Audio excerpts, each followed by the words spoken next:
específicamente desde mi experticia. En este sentido les comento, pues yo soy un investigador senior. Realmente pues llevo muchísimos años con este tema de presentar proyectos de investigación en convocatorias internas y externas.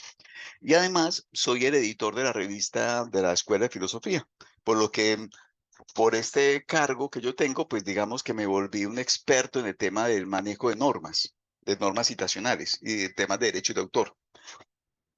Y es por ello que me pidieron a mí que hablara con ustedes.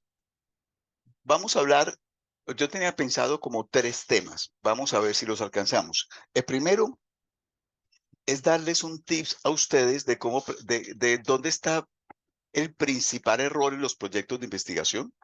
Dos, hablar sobre los problemas continuos, comunes que solemos encontrar cuando la gente utiliza normas y conté con normas APA. Y tres, que hablemos un poco, porque no hay suficiente claridad, sobre los temas de derecho de autor. Ese va a ser nuestro itinerario. Permítanme un momento, voy por un vaso de agua, porque creo que sí me hace falta.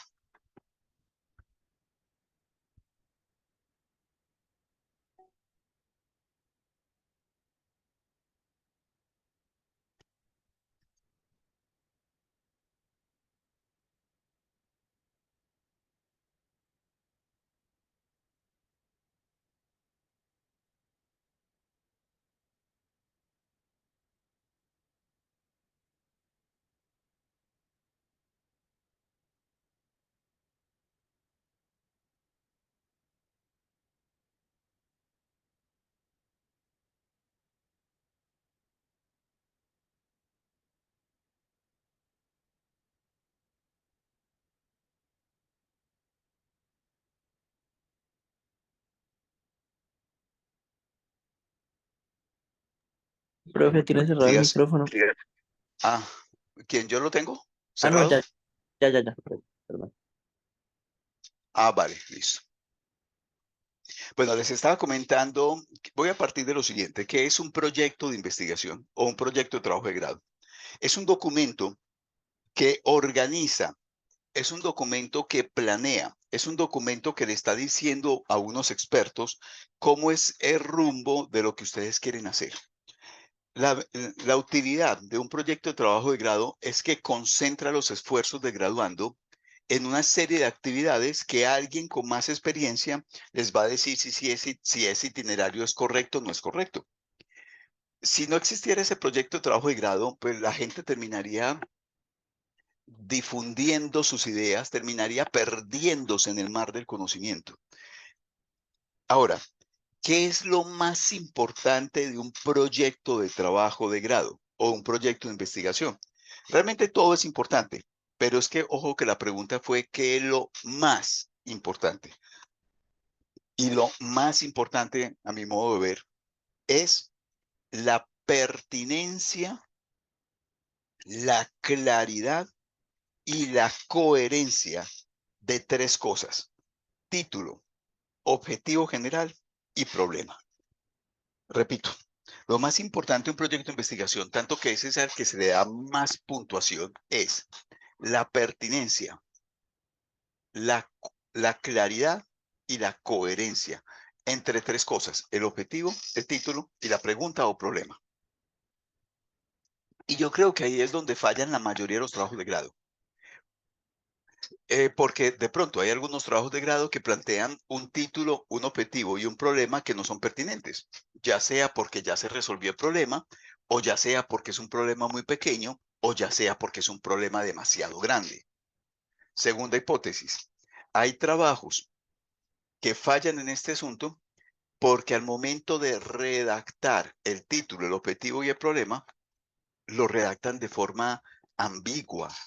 Estas tres cosas tienen que ser redactadas con una transparencia impresionante. Luego les voy a decir por qué.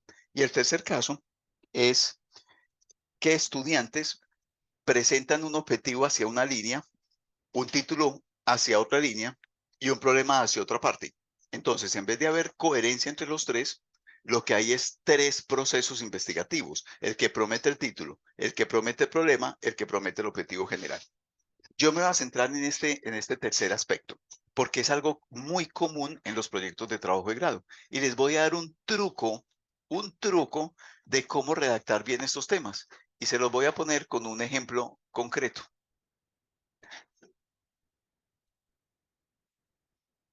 Aquí está.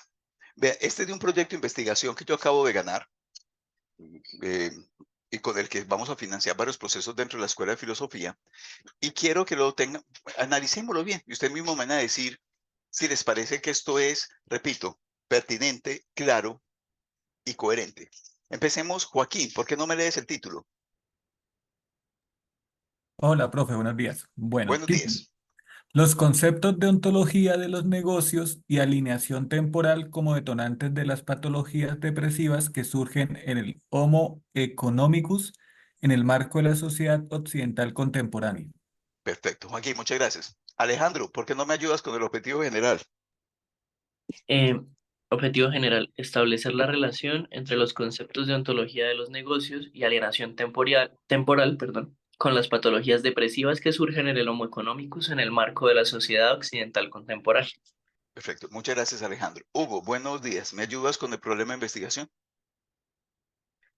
Buenos días. Sí, señor profe. ¿Cuál es la relación entre los conceptos de ontología de negocios y alienación temporal con las patologías depresivas que surgen en el Homo economicus en el marco de la sociedad occidental contemporánea? Perfecto. Santiago, ¿usted qué ve en esas tres cosas? Pues que en todas, si por ejemplo se parte de todas está, por ejemplo, la patología, o sea, patologías y Homo economicus, digamos como, Realmente, pero realmente es que son iguales. Por eso es que son coherentes. La coherencia, el truco para que uno le digan el título, el objetivo y el problema de investigación son coherentes es que sean iguales. Y eso se lo hemos dicho mil veces a los estudiantes y los estudiantes hacen un título con unas palabras, el objetivo con otras palabras y el problema con otras palabras. No tienen que ser iguales. ¿Entendieron? ¿Ve? La diferencia aquí, por ejemplo, es que el problema de investigación empezó con ¿cuál es? Y en signos de interrogación. El objetivo empieza con un verbo, establecer. En lo demás es exactamente igual. Y el título eh, es el mismo objetivo, simplemente que le quitamos la palabra establecer la relación. Espero que con este ejemplo entiendan lo que yo les quiero decir. Repito, lo más importante de un proyecto de investigación, a mi modo de ver, que tengo muchísimo tiempo de experiencia con esto, es que el título, el objetivo y el problema sean pertinentes. Entonces no podría haber, ¿esto es un asunto pertinente? Sí, este es un problema filosófico pertinente en la actualidad, porque esta es una sociedad llena de presiones, llena de enfermedades mentales. Esta es la sociedad del Homo economicus. Y estudiar estos conceptos que hacen parte de todos los que están trabajando en la actualidad el tema de Homo economicus es muy pertinente. Entonces, este es un buen ejemplo de algo pertinente. ¿Es claro? Observen que sí. ¿Y por qué digo que esto es claro? Porque tanto el título, el objetivo y el problema de investigación están contextualizados en un espacio y un tiempo. ¿Cuál es el espacio? ¿En dónde me estoy contextualizando? En la sociedad occidental. ¿Y en qué periodo de tiempo? En la contemporaneidad. El título, el objetivo y el problema tienen que ser clarísimos. Ahora, hace 5 minutos les decía que ya van a entender por qué tienen que ser claros. Porque a ustedes los van a evaluar es desde estos tres aspectos. Cuando ustedes presenten su proyecto de investigación, perdón, su tesis, el evaluador se va a preguntar si lo que ustedes escribieron es coherente con el título del proyecto. Si ustedes efectivamente resolvieron el objetivo general y si ustedes respondieron la pregunta. Entonces puede ser que ustedes hagan una tesis maravillosa, pero si esa tesis maravillosa no está acorde con el título, el objetivo y el problema de investigación del proyecto, la tesis no sirve y va a ser rechazada. Entre más claro sea el título, el objetivo y el problema, mejor para ustedes. La tesis se debe circunscribir a resolver el problema de investigación. Entonces, si el problema de investigación, el objetivo y el título son clarísimos, les va a quedar a ustedes más fácil hacer la tesis.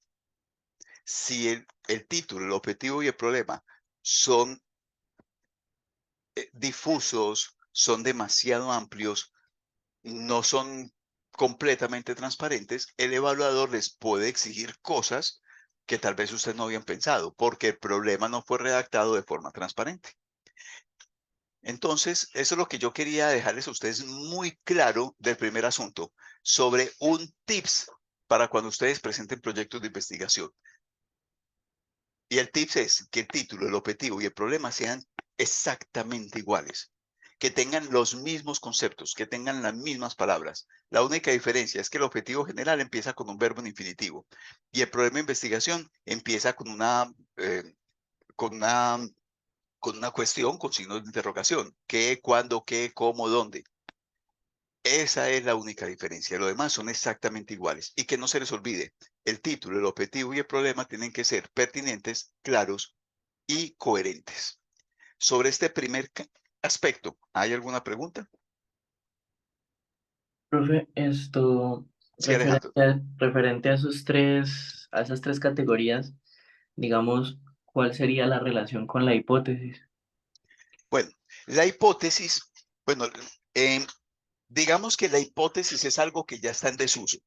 Sin embargo, en algunas instituciones, por sus reglamentos internos, lo siguen exigiendo. Ya les voy a explicar por qué.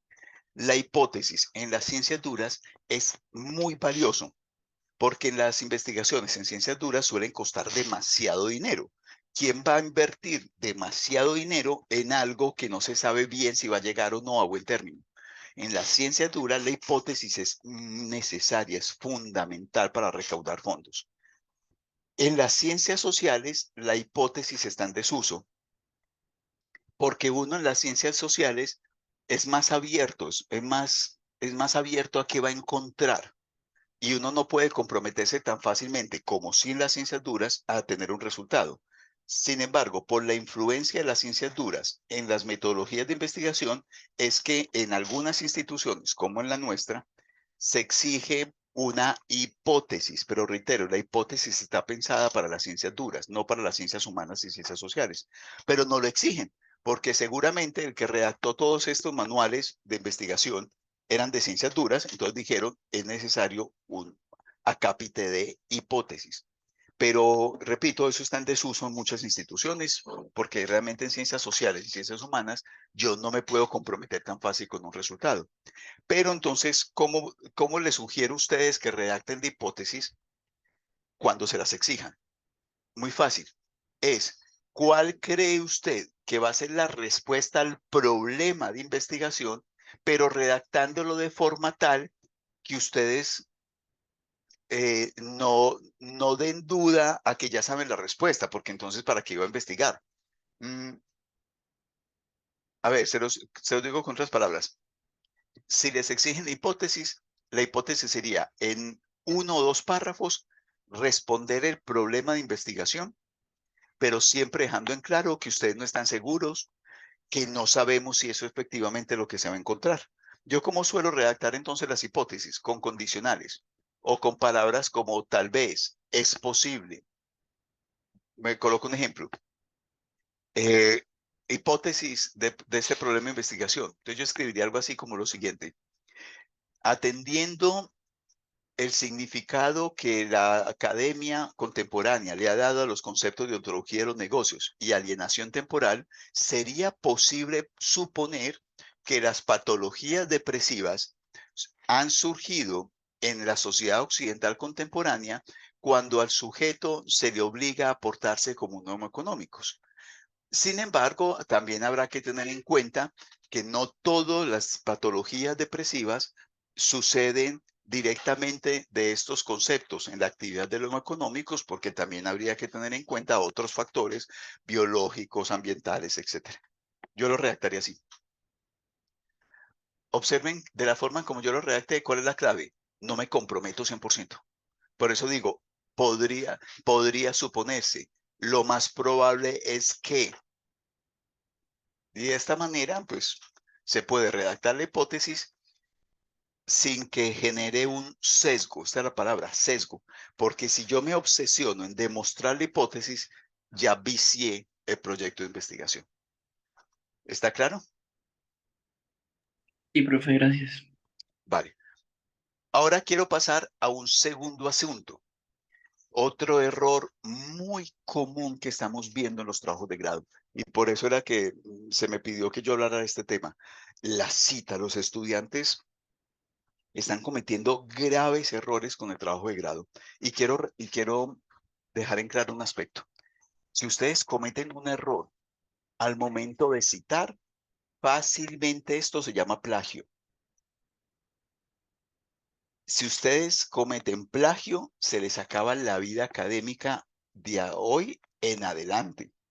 Y la verdad es que esto también incluso los expone a ustedes muchísimos por lo siguiente. Ustedes van a presentar unos trabajos de grado. Si en el trabajo de grado ustedes cometen errores al momento de citar, fácilmente cometen plagio.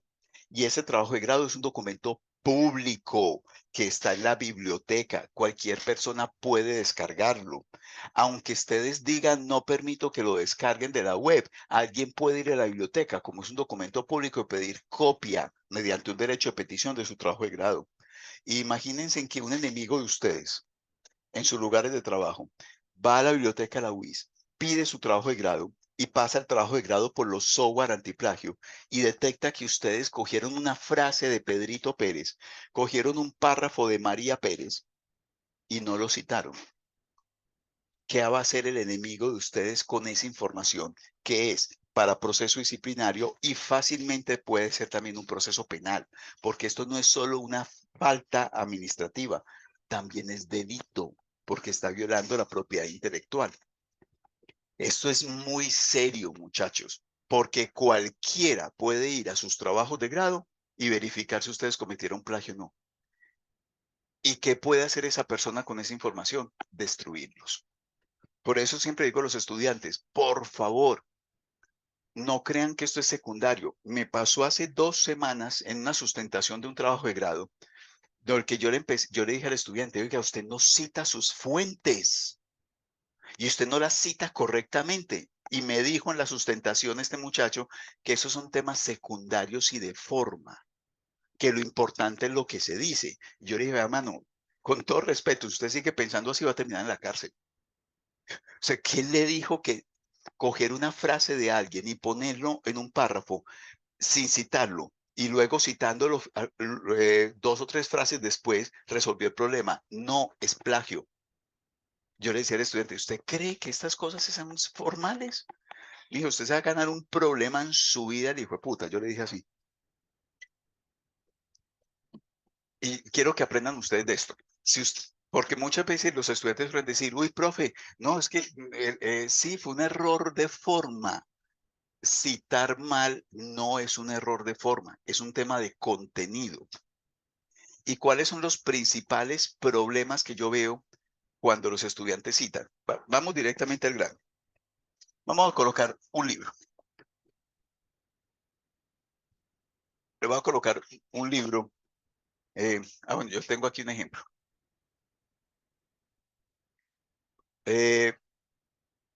Acá. Primer error. Hay estudiantes que cuando van a citar, cogen el libro. Primero empecemos con errores en la citación del libro. Cogen el libro.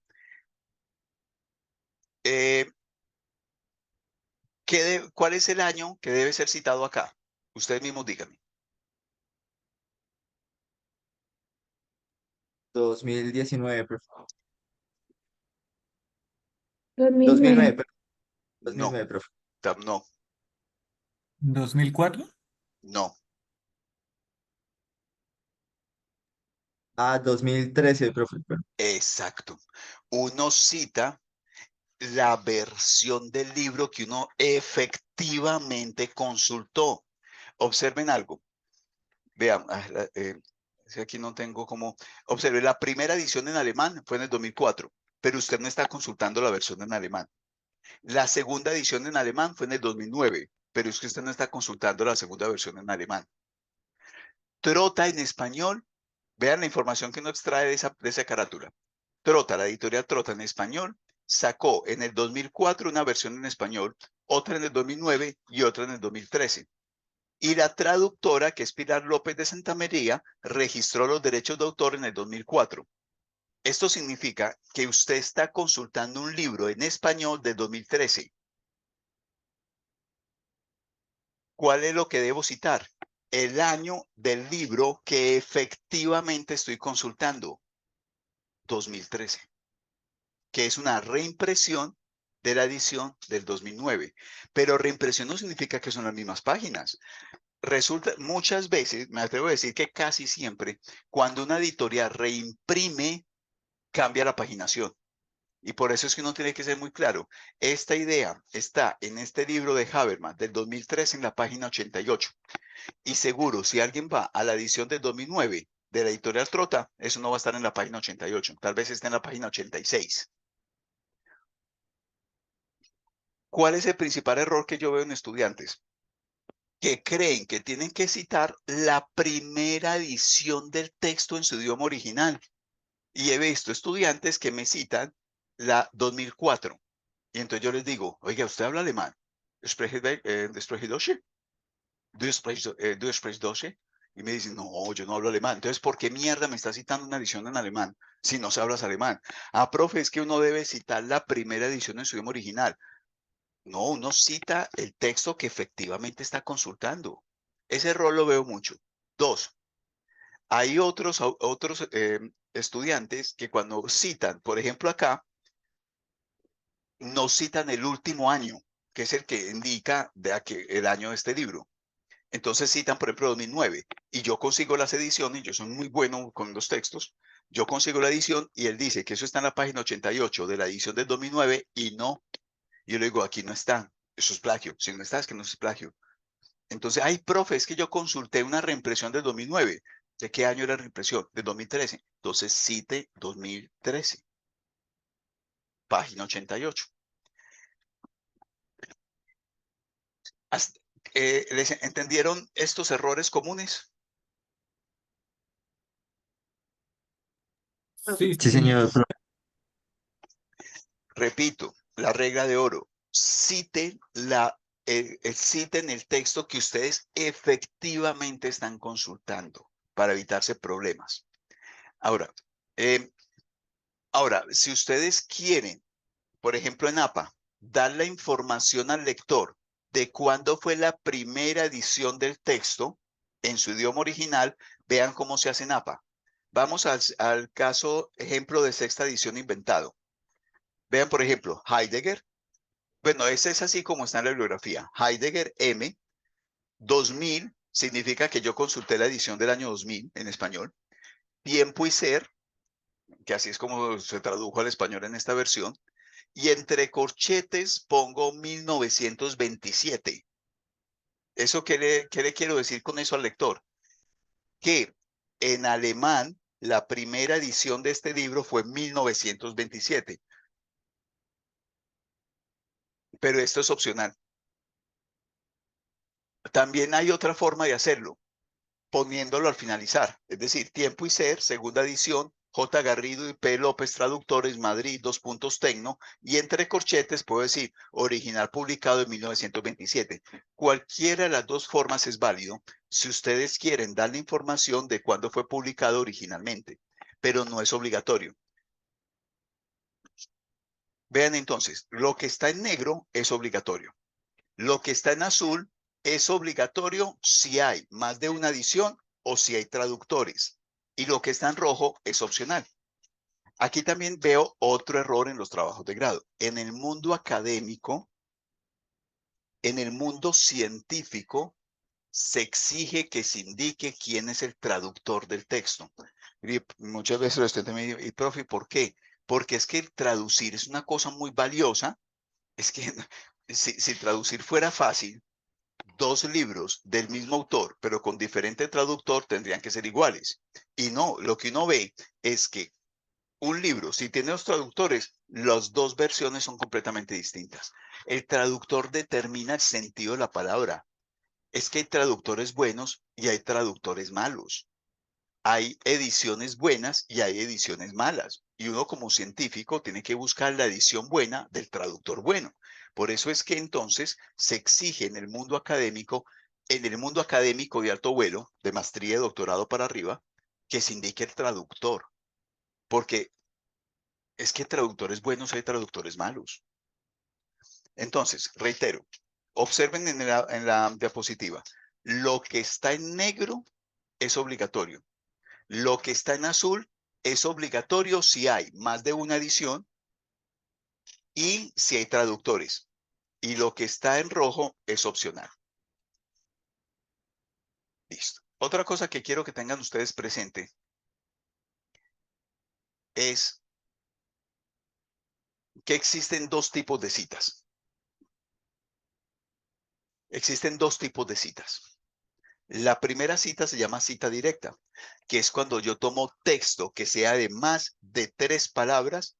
Si yo tomo un texto que sea de más de 3, 4 palabras, yo tengo que citarlo con comillas. Eso se llama cita directa. Una regla de oro es que yo las citas directas las tengo que transcribir tal cual como estén en la fuente. Yo no puedo hacerle ningún cambio. Si en la fuente hay un error de ortografía, yo lo escribo con el error de ortografía y después coloco la palabra entre paréntesis SIC para indicar que el error de ortografía no es mío, sino que es del que estoy citando. Pero reitero, en las citas directas, yo tomo el texto del otro, lo tengo que poner entre comillas y lo tengo que transcribir tal cual como esté, porque si está entre comillas significa que es una copia exacta de cómo está en la fuente. Esto se llama citas directas. La segunda forma se llama citas indirectas y es cuando yo transformo un texto que es de otro con mis propias palabras, pero yo reconozco que el que me dio la inspiración fue otra persona. Entonces hago una cita indirecta. La cita indirecta no tiene comillas, pero yo cito la fuente cuando termina la frase que yo tomé de otro, pero la reconstruí. O segunda hipótesis de una cita indirecta. La idea, el concepto es de otro, pero yo lo voy a desarrollar con mis propias palabras, pero el concepto es de otro. En ese caso, cito dónde está el concepto para dejarle en claro al lector que el concepto no me lo invento yo, que el concepto viene de otra persona, y esto lo hago inmediatamente menciono el concepto. Entonces, tenga muy presente, existen dos tipos de citas. Las citas directas, que es entre comillas, y las citas indirectas, que es cuando yo cito un texto que he parafraseado de otro, o cuando yo cito un concepto que es de otro. ¿Qué pasa si yo no cito un texto tomado literalmente y no lo cito? Se llama plagio directo porque es un atentado contra la cita directa. El plagio directo es el más grave que hay. ¿Qué pasa si yo tomo un concepto de otro o tomo una frase de otro y transformo la frase, es decir, la parafraseo y no lo cito? O tomo una idea de otro y no cito dónde está la idea. Se llama plagio indirecto. No es tan grave como el plagio directo, pero sigue siendo plagio. ¿Qué me ha pasado acá? Nosotros los profesores tenemos un software que se llama Turnitin que detecta plagios no solo con artículos ya publicados, no solo con libros ya publicados, sino también con blogs, con información en internet e incluso en este momento Turnitin nos dice cuando algo fue hecho por inteligencia artificial. Muchachos, plagiar hoy día no es negocio porque es súper fácil detectarlo. Súper fácil. Y generalmente cuando Turnitin detecta un plagio, casi siempre el estudiante viene con la misma excusa. Profe, pero yo cito en la bibliografía ese texto. Eso no es suficiente. Profe, pero vea que al final del párrafo yo menciono el texto. Es que no es así como funcionan las citas. Si yo tomo un texto literal de otro, tengo que citarlo entre comillas y una vez cierran las comillas, cito la fuente. Pero es que muchos estudiantes creen, se les metió en la cabeza de que yo puedo tomar ideas de otros, puedo tomar textos de otros y que basta con que yo al final del párrafo haga la cita y que con eso quedo libre de responsabilidad. Pues no, ahí es cuando nos toca decirles, pues no, cometiste plagio. Yo, pero profe, ¿por qué plagio? Porque es que esta frase no es tuya. Esta frase es de María. Tenés que citar a María por derechos de propiedad intelectual. Es que este concepto no es tuyo, este concepto es de Marx. Tenés que citar a Marx. Hay incluso un principio en estos temas que dice, en caso de duda, citen. Profe, yo debería citar aquí, pero si usted está dudando si debería citar a alguien o no, entonces mejor lo cita. Es preferible que digan que cita demasiado a que cometió plagio. En caso de duda, cite. Entonces, repito, existen dos citas, la cita directa y la cita indirecta.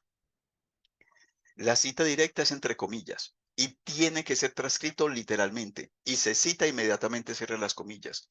La cita indirecta es cuando yo parafraseo un texto de otra persona o tomo un concepto de otra persona. En ese caso, yo cito cuando termina la frase. Hasta aquí hay alguna pregunta. Ojo que esto es muy importante, porque ustedes fácilmente pueden perder un trabajo si cometen su trabajo de grado plagio. Cuando digo un trabajo es, por ejemplo, les voy a contar una anécdota que nos pasó. Bueno, esta es una anécdota un poco vieja. Un estudiante mandó a hacer su trabajo de grado de pregrado y lo entregó a la biblioteca. Listo. Eso fue hace bastante tiempo ya. Y un compañero de trabajo que lo odia fue a la UIS. En la biblioteca pidió copia de la tesis. Listo. Sacó copia de la tesis, lo pasó por Turnitin y resultó que había plagios. Pues claro, siempre que se manda a hacer un trabajo, eso es otra cosa que me ha pasado a mí como profesor. Casi siempre, cuando yo detecto un plagio, casi siempre es porque lo mandaron a hacer. Los que hacen trabajos de grado, ellos no se van a poner a hacerlo desde cero. Los que hacen trabajo de grado, lo que hacen es copie y pegue, porque ellos tienen que salir de eso rápido para hacer otro trabajo de grado. O sea, nadie se va a poner a meses a hacer un trabajo de grado. Cuando uno le paga a alguien para que haga el trabajo de grado, lo que hace es meterse a internet, copia y pegue. Eso es una revoltura de plagio, aparte que son trabajos muy malos. Entonces, el enemigo se dio cuenta que la tesis era un plagio y fue al centro, al lugar de trabajo y mostró la tesis al jefe. Y dijo, aquí hay plagio. Era una entidad pública. Entonces hicieron un proceso disciplinario a esta persona. Esta persona va a la universidad y dice, oiga, necesito que me ayuden. Entonces dice, ¿ayudarle cómo? ¿Es posible que eliminemos el trabajo de grado de la biblioteca? No. En bibliotecaría, ¿eso es ilegal? No. Es que cometí un error en ese trabajo de grado y unas citas mal hechas. De mala se quedó así, esto no se puede modificar. Aparte de que eso ya es público, el que ya lo descargó, eso no se puede hacer ya nada. Luego nos dicen a nosotros, ¿es posible volver a hacer otro trabajo de grado? No, no es posible. ¿Es posible que yo saque ese trabajo de grado y ponga uno nuevo donde esté haciendo las citas correctamente? No, no es posible. Y ahí fue cuando se sinceró. Yo, vean, es que yo era muy joven, yo no entendía las implicaciones de esto. Yo mandé a hacer el trabajo de grado. Ese trabajo de grado está lleno de plagios y ahora me van a echar de mi lugar de trabajo por haber cometido plagios. Y entonces, ¿qué nos tocó decirle? Oiga, y no solo de su trabajo. Resulta que hay que anularle su título y usted queda como alguien que no hizo pregrado.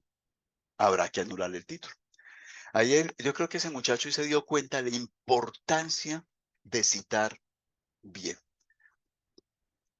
Y este caso se los comento a ustedes para que por favor citen bien, citen adecuadamente, citen con precaución y en caso de duda, pregúntenle a su director de trabajo de grado.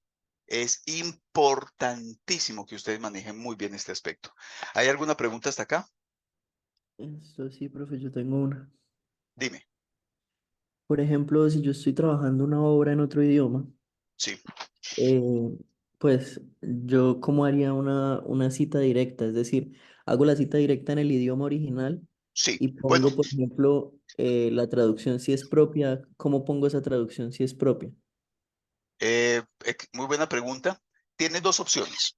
Si es un idioma que tú creas que el lector de tu trabajo de grado puede conocer, porque es un idioma fácil de entender, lo dejas en su idioma original. Ahora, si es en un idioma que tú consideras que no es fácil para el lector que tú quieres, pues entonces lo que puedes hacer es, lo traduces tú mismo, lo pones entre comillas para dejarle en claro al lector que eso es un texto, digamos que literal, aunque es una traducción tuya, y en la nota de pie de página o al finalizar dices, voy a inventar el apellido, Smith. Uy, ¿alguien tiene el micrófono encendido? ¿Alguien tiene el micrófono? Ay, ¿quién es? Con un niño hablando y ni siquiera me está prestando atención a mí. Y luego va a decir que nunca se le capacitó en estos temas. Debe ser Gretel, me imagino. Listo. Ay, bueno, entonces, ¿en qué iba? Ya, Lo de la ya me cita. acuerdo. La cita. Muchas gracias, Alejandro. Entonces, supongamos que yo tomo un texto, repito, un texto que yo creo que el lector al que yo apunto lo va a entender. Entonces lo dejo en su idioma original y lo pongo entre comillas. Pero yo digo, no, yo creo que es mejor dárselo en español porque yo quiero porque yo le estoy apuntando a este público. Entonces lo que se puede hacer es lo siguiente. Abro comillas, lo pongo en español, cierro comillas y si es en APA, sería más o menos lo siguiente. Smith, 2000, P.84, traducción propia, cierre paréntesis. Con esa frase, traducción propia, el lector entiende que esa frase en español es una traducción que hizo el autor de un texto que está en otro idioma. Si es en Icontec, sería más o menos lo siguiente. Comillas, pongo la frase en español, cierro comillas, nota de pie de página, cito conforme Icontec, Smith, cito el texto y luego de indicar la página, digo traducción propia. Si quieren ser más específicos, podría ser algo así como traducción propia del inglés, para dejarle en claro, pero bueno, eso es por si quieren ser más específicos, pero con que coloquen traducción propia es suficiente. Vale, profe, gracias. Entonces repito, si es en APA sería Smith, 2000, página 85, traducción propia, cierre paréntesis.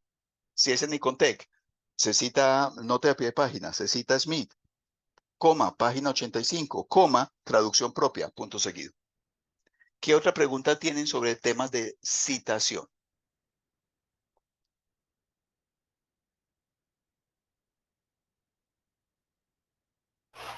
Profe, yo, Sí, con mucho gusto, dime. este, es que en el trabajo de grado yo pues manejé varias obras en inglés Sí. y lo que tenía entendido es que primero debería poner la cita directa en inglés y entre corchetes, después de haber citado en inglés, pongo la traducción y al finalizar pongo la cita normal, el nombre del autor, el año y la paginación.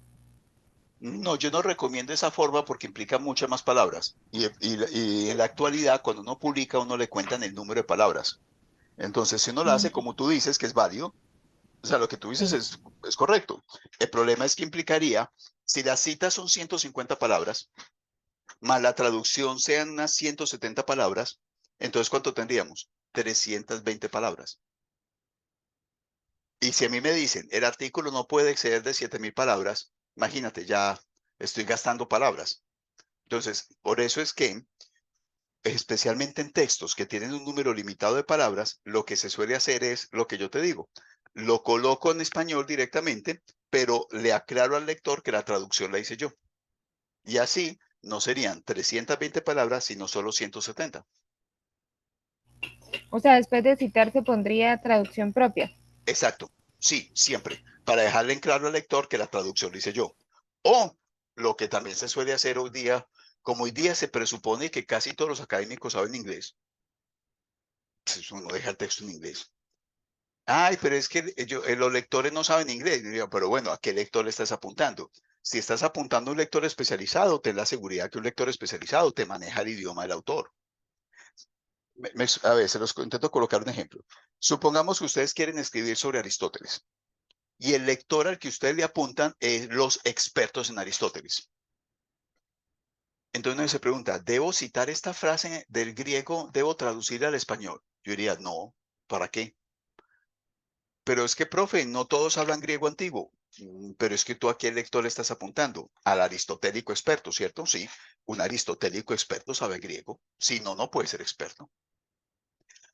Segundo ejemplo, quiero apuntar como lector al estudiante de pregrado. El estudiante de pregrado no sabe griego antiguo. Entonces ahí es, profe, ¿debería traducir esto del griego al español? Y pues claro que sí, porque le estás apuntando a un lector que no sabe griego. Entonces lo que haces es, si no tiene límite de palabras, ojo, si no hay límite de palabras, ponlo en su idioma original y luego lo traduces. Si tiene límite de palabras, pues pon la traducción, pero le dejas en claro al lector que la traducción la hiciste tú. Listo, profe, muchas gracias. ¿Qué otra pregunta tiene?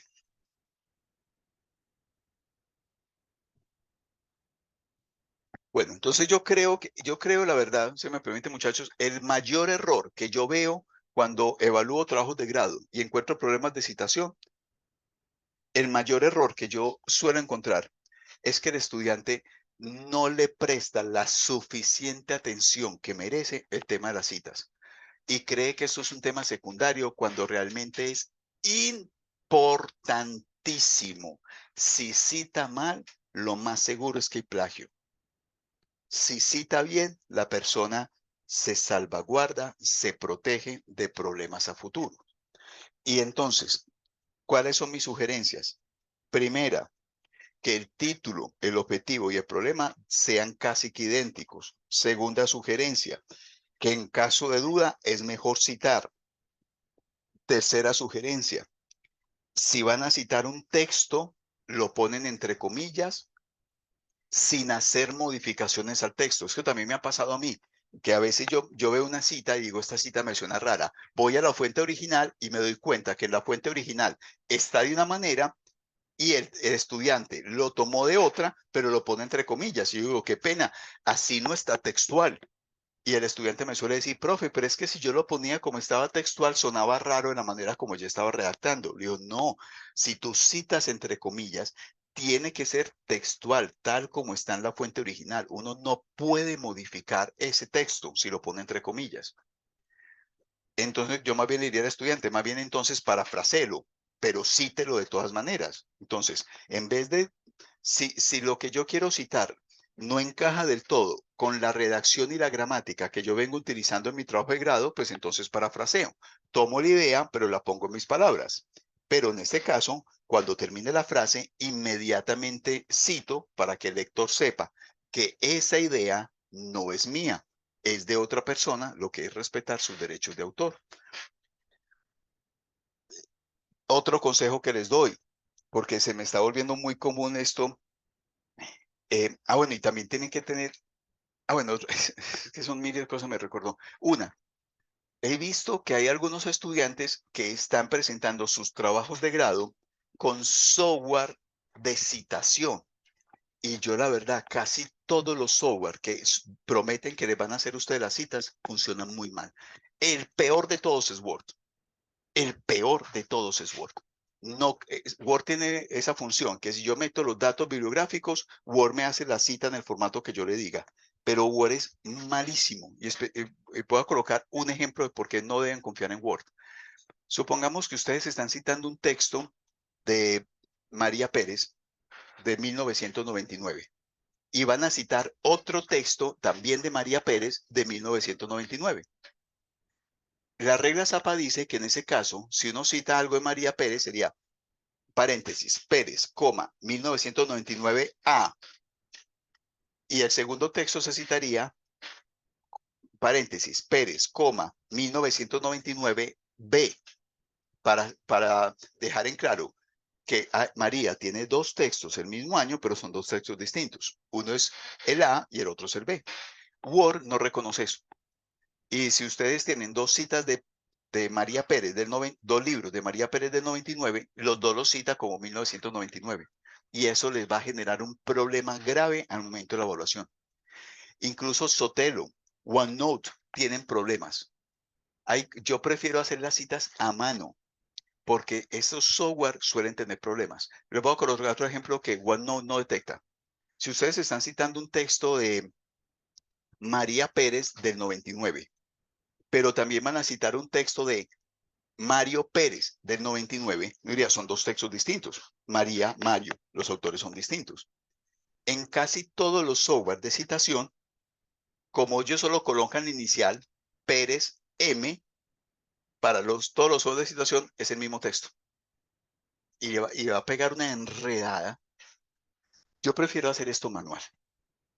Pero si alguien va a utilizar software de citación, tiene que revisar luego manualmente que ese software sí lo haya hecho bien, para que lo tengan presente. Y muchachos, ya el tiempo se agota porque ustedes tienen otras actividades. Yo me ofrezco a lo siguiente. Si alguien tiene una duda específica sobre cómo citar, si alguien dice, uy, yo no sé, aquí estoy enredado, ¿cómo cito esto? ¿Cómo traigo esto para evitarme plagios? Yo me ofrezco a que me pidan una cita personal o virtual, ustedes tienen mi correo, y con mucho gusto me llevan el caso y yo les digo qué hacer. Listo. Pero lo importante es que ustedes ya entiendan la importancia de que haya coherencia entre título, objetivo y problema. Y dos, la importancia de citar bien para evitar plagio. Muchachos, todos tienen mi correo electrónico. Si alguien en su trabajo de grado tiene un asunto complejo de cómo se cita, si ustedes están perdidos de cómo citar, con mucho gusto me buscan y yo les organizo la asesoría. Listo, ¿Listo? profe, muchas gracias. Bueno, les deseo a todos un excelente día. Chao. Gracias, Cuídense profe, hasta mucho. Buen luego. fin de Ah, semana. gracias, buen fin de semana. Gracias, profe, hasta luego. Chao. Chao, profe, muchas gracias. Buen fin de semana. Cuídense mucho.